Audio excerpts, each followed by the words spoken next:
Ассаламу алейкум, урматтуу достор. Азыр барыңыздарга кайрадан Белградтан салам айтабыз.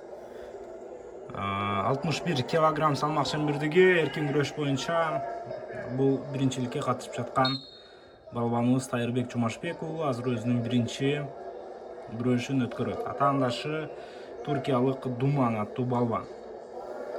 Тайырбек Жумашбеков барыңыздар жакшы билгендей 2021 жылы Кыргызстан чемпионатында 3-чү орунду ээледи. Биринчи орунду 61 килограммда Улукбек Жолошбеков ээлеген болчу. Ал чоңдор арасында дүйнө чемпионатына барды, анын үстүнө анын жашы 23төн өтүп кеткен. Экинчи орунду Икрамжан Халмуратов ээлеген. Ал ошол СНГ оюндарына барды. Эми мына 3-чү орунду ээлеген Тайырбек Жумашбек уулуна дагы мүмкүнчүлүк берилип, ал ошол 23 жашка чейинкилер арасындагы дүйнө чемпионатында өз күчүн сынап жатат. Азыр көрөбүз, эми атаандашы кайла мыкты балбан окшойт, бир упайды алууга жетишти. Бирок Тайырбектин дагы келечеги бар. Мен ишендүү түрдө айта алам, абдан потенциалы бийик, мыкты балбандарыбыздын бири. Болгону эми ар мелдештер кандай болот, кээде окшошпой калат. Азыр Тайырбектин бутка кирүү аракети жакшы болбоду. Бирок андан кийин кандай упай кетти бул жерде? 4 упай кызыл кийимчен балбанга. Тайырбек жөнөкөй жерден азыр упай алдырууда. Өтчем жок дегенде артына өтүп бир 2 упай алыш керек эми. Эсепти кыскартыш керек Тайырбек. Өз ала турган бир абалдардан упай алдырып койду Тилекке каршы. 4 упай алдырбаш керек болчу. Бул абдан чоң көйгөйдү жарата турган абал болуп калды эми Тайырбек үчүн. Бирок абалды оңдогонго толук мүмкүнчүлүгү бар Тайырбекте эле.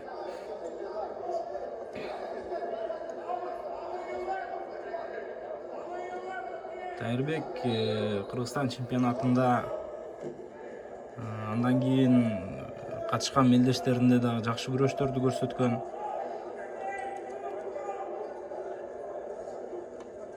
Былтыр жаштар арасында Азия чемпионатында 2019 жылы, былтыр болгон эмес, 2019 жылы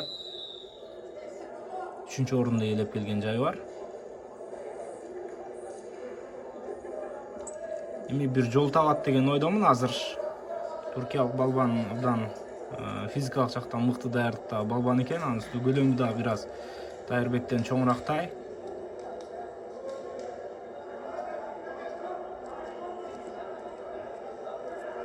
Ой, жакшы, жетиш керек эми артына. Жетчи, бутка жетчи жок дегенде. Жакшы эле аракет кылууда Тайырбек, бирок Думан аттуу балбан аке туркиялык жакшы коргонууда.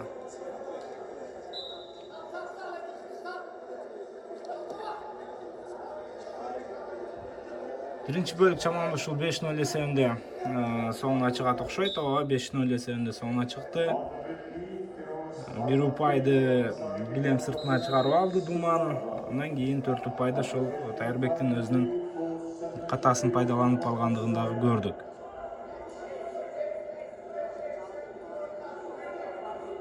Эми Тайырбек бир жолун табат деген ниеттемин экинчи бөлүктө.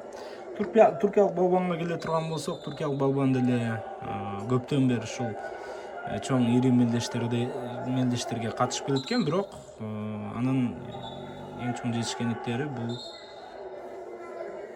ушул жаштар арасында, кадеттер арасында континенталдык чемпионаттарда жараткан ийгилиги гана болбосо, андан башка ошол Туркияда өткөн Яшар Догу деген турнир бар, билесиздер.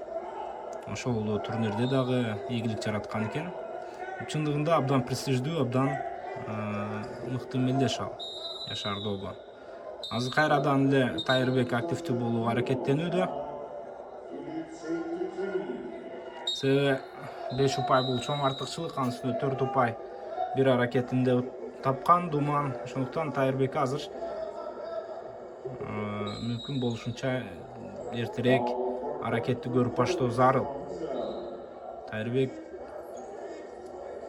4 упайлык ыкмага бел байлап жаткандай азыр байкасак. Бул жамбаш ыкмасы болушу мүмкүн.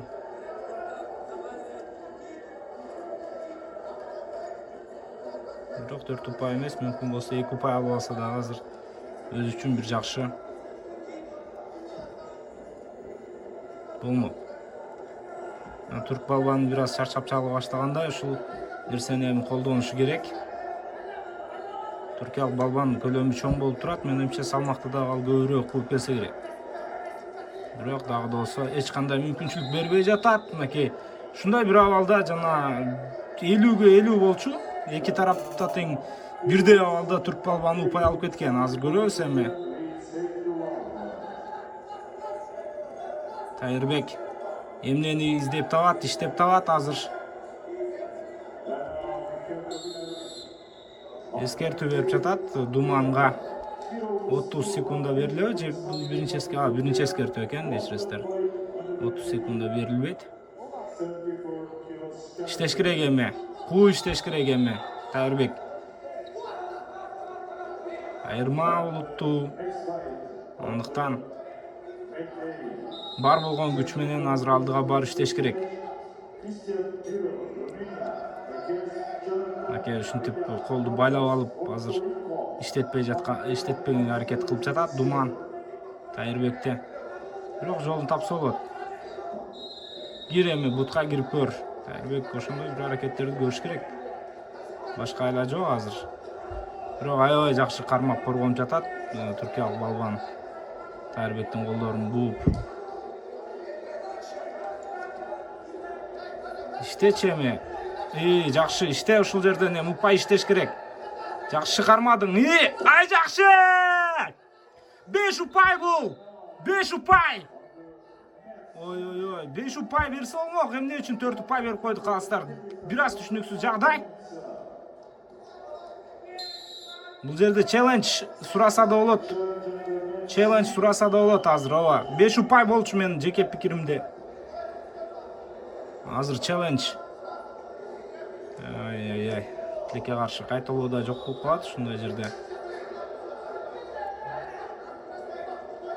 Мен күтө туралы эми челлендждин жыйынтыгын. 5 упай болчу менин пикиримде 5 упай болчу.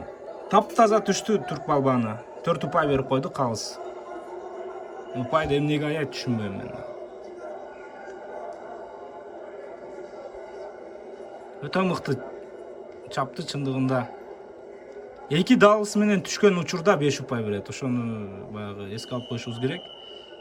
2 дал менен бир учурда түшсө 5 упай берилет. Түрк балбаны түштү 2 далыс менен тең. Азыр челленджден утулса, эми 20 секундада 2 упай иштеш керек болот. Челлендж тутканга бирок шанс бар менимче.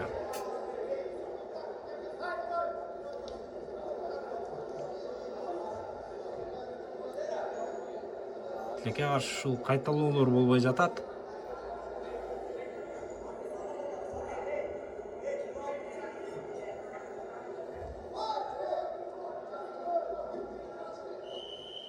Эмне болду? Челлендждин жыйынтыгын угабызбы?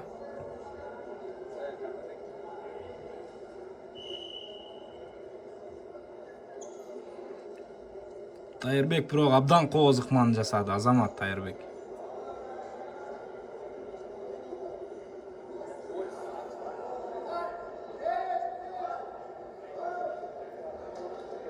Дагы болсо, мынакей 5-5 деп кыйкырышып жатат биздин машыктыруучуларыбыз. Калыстар дагы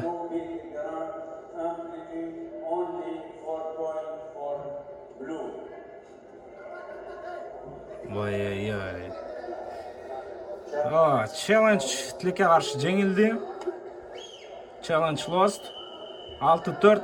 Демек азыр Тайырбекке жок. Wait.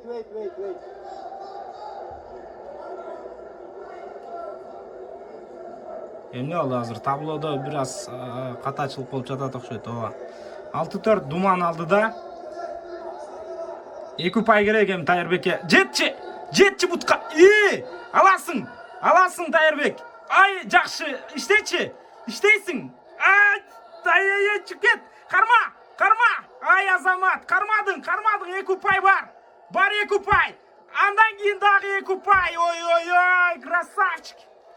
Азамат, ой. Мына саға қоз күресті үшін айтсақ болады. Мына ерки. Тайырбектің ерки. Жеңішке болған деме. Дымағы. Азамат Тайырбек. 5 ұпай болчу менин жеке пикиримде. Бирок калыстар кайталоодон көрүп эми жогорку деңгээлдеги калыстар кайталоодон көрүп 4 ұпай деп берди. Бирок Тайырбек ал менен токтоп калган жок. Азаматсың Тайырбек. Азаматсың. Мына достор, чындыгында духту көтөргөн жеңиш болду Азамат Тайыр. Кийинки күрөшүн күтүп калабыз.